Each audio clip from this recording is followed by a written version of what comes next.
Welcome to law central. आज की इस वीडियो के अंदर हम कॉन्ट्रैक्ट एक्ट 1872 के सेक्शन 30C को समझने जा रहे हैं। हम कॉन्ट्रैक्ट एक्ट के वाइड एग्रीमेंट के कॉन्सेप्ट को डिस्कस कर रहे थे, तो ये हमारे पास वाइड एग्रीमेंट का आखिरी सेक्शन है जिसको हम डिस्कस करके वाइड एग्रीमेंट के चैप्टर को क्लोज करेंगे। तो हम बिना किसी वक्त ज़ाया किए वीडियो की तरफ ही चलते हैं। तो सेक्शन 30C क्या कहता है कि payment by the guardian executor in respect of the wide agreement की बात हो रही है, ठीक है, नॉट टू बी अलाउड किडेड। अब हमने जनरली लॉ के अंदर क्या पढ़ा था कि कोई भी गार्जियन जो होता है वो किसी भी माइनर की परफॉर्मेंस करता है या माइनर के लिए कुछ भी करता है तो वो उसकी प्रॉपर्टी से वो अमाउंट ले सकता है। मगर इस सिचुएशन के अंदर सेक्शन 30C ये कोई गार्जियन को राइट नहीं देता कि वो माइनर का वाइड एग्रीमेंट परफॉर्म करे और फिर वो उसकी जो भी परफॉर्म करता है एक फिर उसके पैसे जो है ना वो माइनर की प्रॉपर्टी से ले। तो ये बेसिकली इस चीज़ को मना कर रहा है।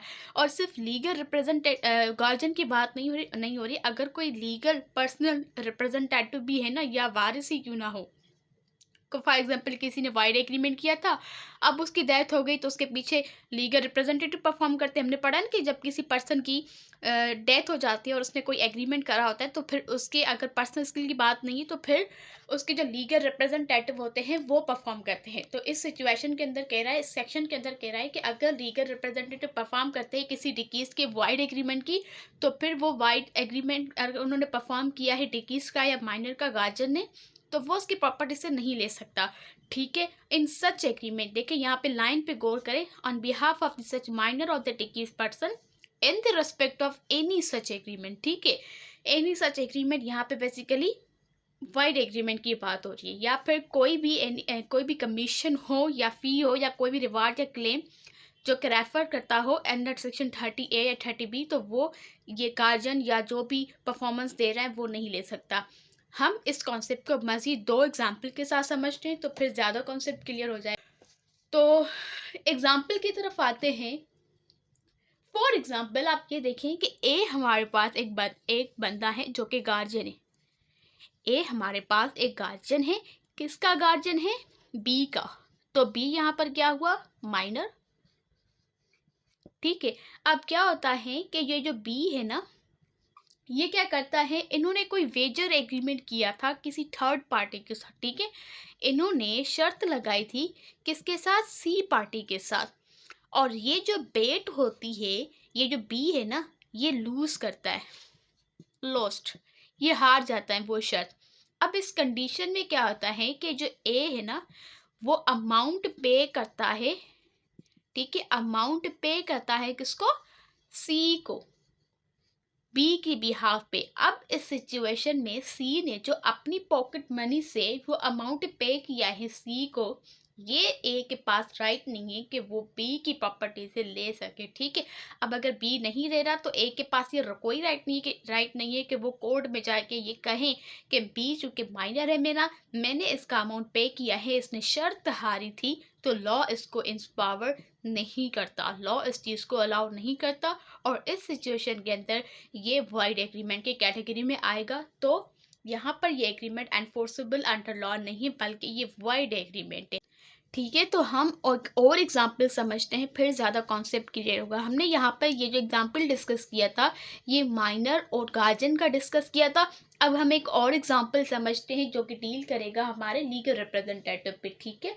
फॉर एग्जाम्पल आप ये देखें कि ए एक बंदा है जिसने बेट शर्त लगाई थी ना वो लॉस्ट कर गया, ठीक है। ए ने जो शर्त लगाई थी वो हार चुका है। कब?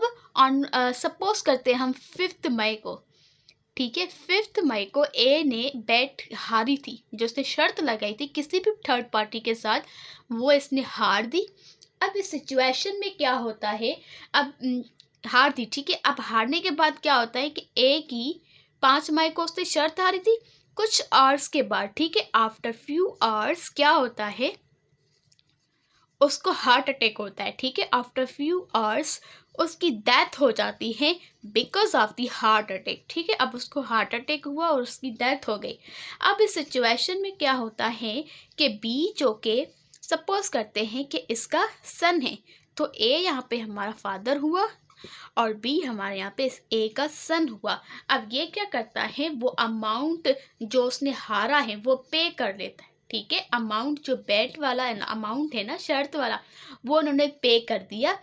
अब कुछ टाइम के बाद क्या होता है कि अगर जिसकी ए की जिनकी प्रॉपर्टी है वो बी अकेला नहीं है, इसकी सिबलिंग्स है, तो जब आपस में डिवाइड होगी तो इस सिचुएशन में be shall not be entitled to any big amount on his act के उन्होंने वो पे करिया था अपने बाप का वो शर्त लगाने वाला अमाउंट।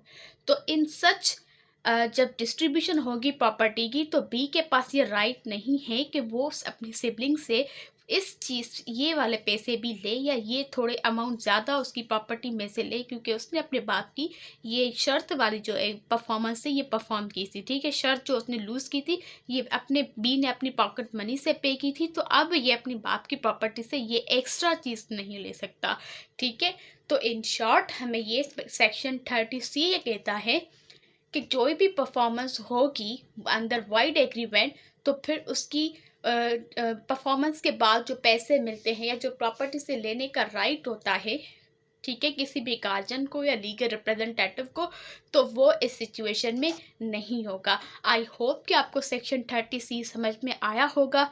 अगर आपको कोई भी सेक्शन 30C को समझने में परेशानी होती है या कोई भी क्वेश्चन है तो आप कमेंट सेक्शन में पूछ सकते हैं। अगर आपको वीडियो पसंद आई है तो वीडियो को लाइक करें और कमेंट सेक्शन में अपना फीडबैक लाजमी दें।